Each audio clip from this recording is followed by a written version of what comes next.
Welcome to another episode of Life and Whiskey. As always, I am Jordan. This is the last video of this little batch shoot here. We did the Chattanooga Cask 111. We did the Rebel 10 year. We did the Rebel Cask Strength. Store pick by Mr. Liquor in Rapid City, South Dakota. We are finishing here with the all hailed by many whiskey tubers here, Jack Daniel's single barrel proof Tennessee whiskey. This is 66.35% ABV or 132.7 proof. That's ringing in pretty stout. I have not tapped into this at all, so we'll see what's going on here. Here we go. We got some information up top here. This is Barrel House 3-08. Master Distiller, I can't read the signature. Barrel number 22-08907. And bottling date 11, so November 3rd, 2022. Now, these have been getting a lot of love from a lot of people. They ring in at a very reasonable price for a barrel proof whiskey and for a single barrel product. Now, again, I just got done saying this about both of these Rebels. Anytime you're dealing with a single barrel product, there is huge, huge room for variability. And this might be some of the reasons why you come across whiskey that, a lot of whiskey tubers just absolutely rave about this one bottle or whatever they have. And then when you go out and buy it, it's a nothing burger. This has been the case for me. The best example I have is the Henry McKenna 10 year.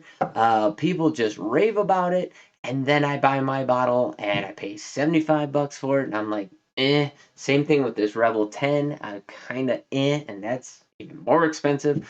So you never know what you're gonna get. But by and large, if you're into the Jack Daniels profile, everybody's been swearing by pretty much every product that they've been putting out as of late. Jack Daniels has really been hitting it hard. They've gotten into kind of varietal. Is that the right word? I don't know. They're mixing it up. They got their bonded, they got their single barrel program. I do have a single barrel. Oh, this was one of their first ones that they came out with, which is the single barrel select. But that is coming in at 47%, so they proof it way down. I was not over the top or over the moon about this particular bottling. And maybe we have to do a little head to head with those one of these days. Not at the moment, but everybody really says that this is the one to get if you're gonna get one. If you're into the Jack Daniels profile, $59.99, so $60, and I bought that. Where did I buy that? Bought that at Mr. Liquor in South Dakota. $59.99 for this. Not a bad deal, especially 132.7 proof. That's getting up there. So very curious to see what we get here. Now, if you follow the channel at all, you'll know 100% of the time so far, with the exception of the rye, every Jack Daniels that I have, to me, I get a very distinct. Everybody says banana. To me, it's not banana like fruit. It's banana Laffy Taffy. Very distinct profile in the nose. And so, curious to see what we get out of this. But, $60 whiskey. Not really a lot of negative things you can say about it as long as it drinks all right. Again, single barrel product. Let's get into it. What do we got here, folks? Now, 132 proof plus. We'll see if this burns out the nostrils first off. It does not. On the nose, it's not overwhelming. I am not finding that banana note at all at the moment. I'm going to dig for it, but I really am not. Nowhere in this at the moment am I getting that banana Laffy Taffy. This just smells like bourbon. It's not distinctly Jack Daniels at all. It is. Ooh, that time we got a little bit of proof in there. It's sweet caramel, sugar, dark brown sugar, almost a molasses in there. And that's kind of it. Not really getting any fruit. Not really getting any dust, whether it's peanut or corn or grain.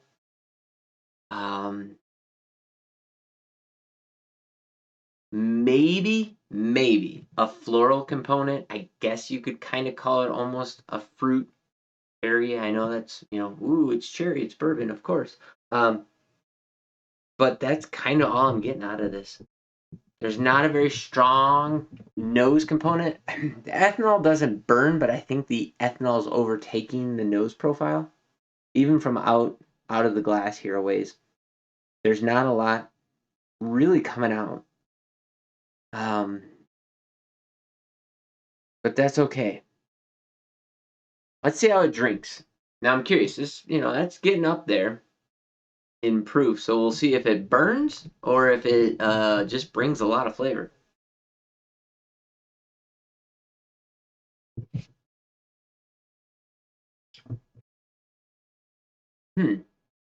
Proof definitely comes in the finish. There's a fair bit of proof in there.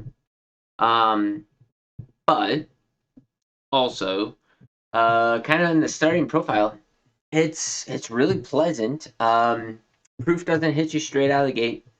A lot of nice sweet notes. A really rich, hefty caramel was in there. Brown sugar. A little bit of vanilla, kind of bringing in kind of the mid palate. Almost a maple. The oak kind of picks up towards the back. A little bit of peanut dust. No banana. At least not that I'm getting yet.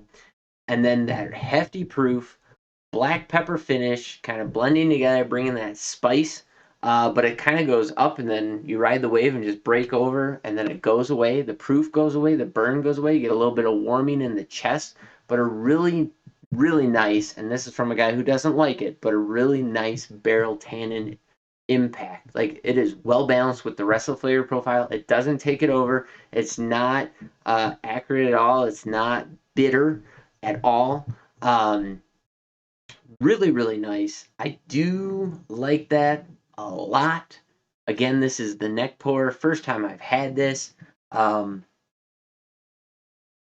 kind of digging this as well. Like, here's the thing though. As far as bourbon goes, bourbon is kind of bourbon unless you're out on the fringes. You have to be way out there for me personally to find something distinctive about it that I'm like, oh yes, I love this. I have to have it, whatever.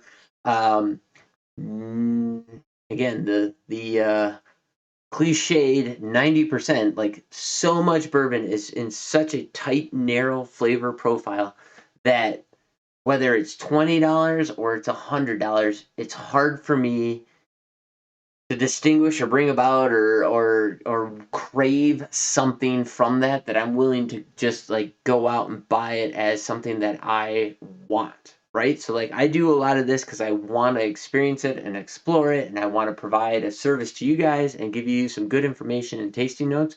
But if I were to just like want to sit down and have a drink, everyday sipper, special occasion, whatever it is, um that standard bourbon profile, I would never snub my nose at it. I would never turn it down, but it's also not something that I'm just like, yes, pour me one of those.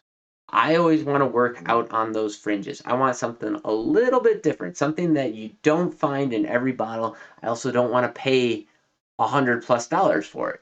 And there are so many bottles that I have down here that are sub 60, sub 80, whatever it is, bottles for price that bring all those things that it's hard to go above that and really, really appreciate it. And so, in my world, this is a $280 bottle of Octomore. there's no such thing as a $280 bottle of whiskey. I'm sorry. Rarity, sure, but flavor, quality, and profile, no. But that's an outstanding bottle. This at $60 is outstanding as far as bourbon goes, but it's still a run of the mill bourbon profile, but it's a good one. And so I think this is worth your money for sure. Now the nose just switched up on me. The last two noses in between speaking here, I got maple syrup a little bit. I got a nice heavy brown sugar. I got a little bit of corn dust. Finally, yeah, like corn dust, maple syrup, and like a deep, rich brown sugar is starting to come out in that for sure.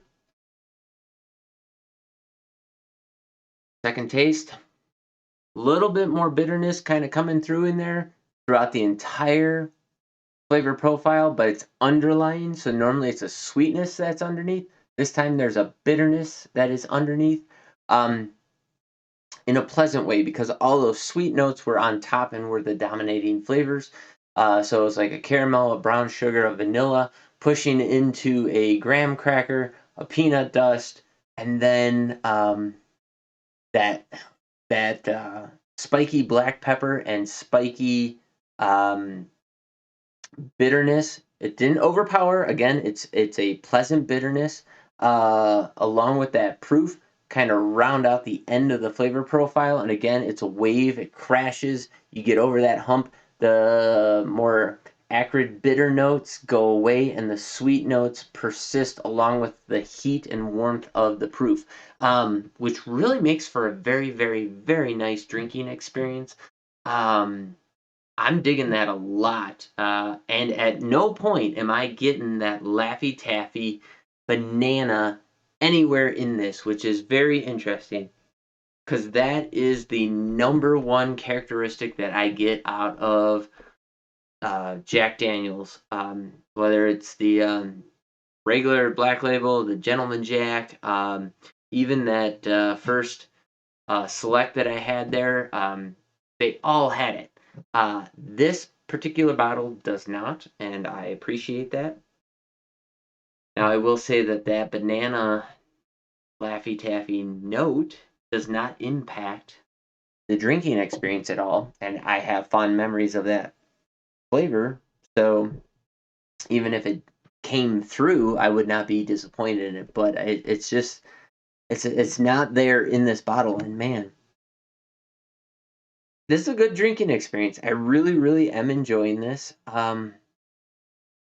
Okay, because I've done it with the last couple of bottles. We're gonna do it with this. There's just not enough in there to drop anything into it. But it's 130 proof, which is that's up there, man. So we're gonna put literally one drop in.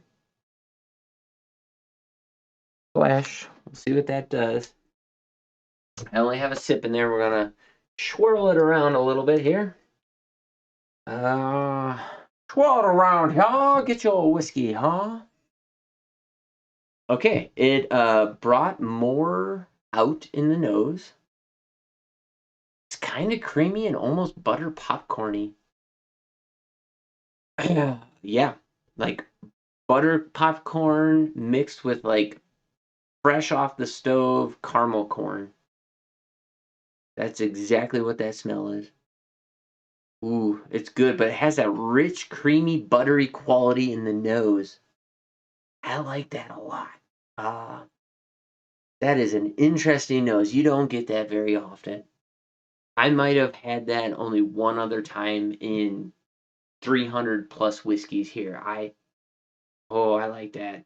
But it's a creamy and a richness and a sugary sweetness in a very pleasant way. Let's see if it holds up in the taste. If that comes through in the taste, man, that's it. Jack with a single barrel, single proof with a drop of water in it. Whew. We'll see. We'll see. Let's not get too excited.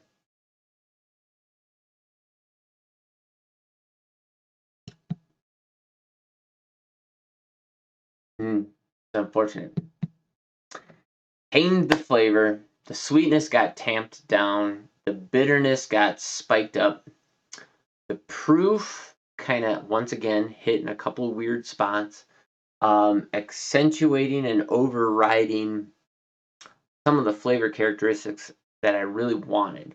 So those sweet notes were kind of the through line in the middle of the profile. So there was like sweetness, nondescript in the middle, spiky proof, bitter black pepper, bitiness kind of on top and underneath, kind of a rich creaminess. I would say the water really uh, fragmented that flavor profile in a way that it's an interesting experience, but not the way that I want to experience my whiskey. It's better just as is. Cash strength, right out of the tube. Let's go with it. So there you go. Drop in the comments down below what you can find a bottle of Jack Daniel's barrel. What is this? Single barrel proof. Should be able to remember that for in your area. And what your experience is with it. Again, $60. Not a bad deal for a single barrel product, especially with that high of a proof. I suspect that as I drink my way through this bottle, it is going to change and do some pretty interesting things. Hopefully that's true. But let me know what your experience is. I'd love to hear from you. Also, any other comments you have, drop them in the comments down below. I'll get back to you. And once again, if you're watching this on YouTube, like, comment, subscribe. Same with any other platform. But also, please jump over to BitChute. If you're watching this on BitChute, well, actually, the only way you are watching this in 2023, 2024 is if you're watching it, excuse me, on BitChute, because I have not uploaded any videos to YouTube for a long time, and I think I still have videos through 2024 for sure, 2025 most likely, maybe even 2026, because I'm just dropping stuff on Saturdays. I think I might, just to kind of get everybody on an even playing field, like today's Monday, Saturday, I saw a video from when we went to Cheyenne, which was 2022 April. April of 2022 is when we went to Cheyenne.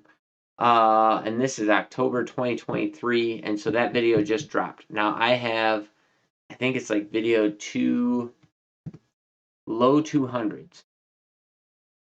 So it's going to be, like I said, 2025 before most of these videos even see the light of day on YouTube. So I might bump up releases on those a fair bit more. Like I might do Wednesday, Saturday, bump those up a little bit. Maybe I'll drop 3 a week and try and get them caught up a little bit with BitChute.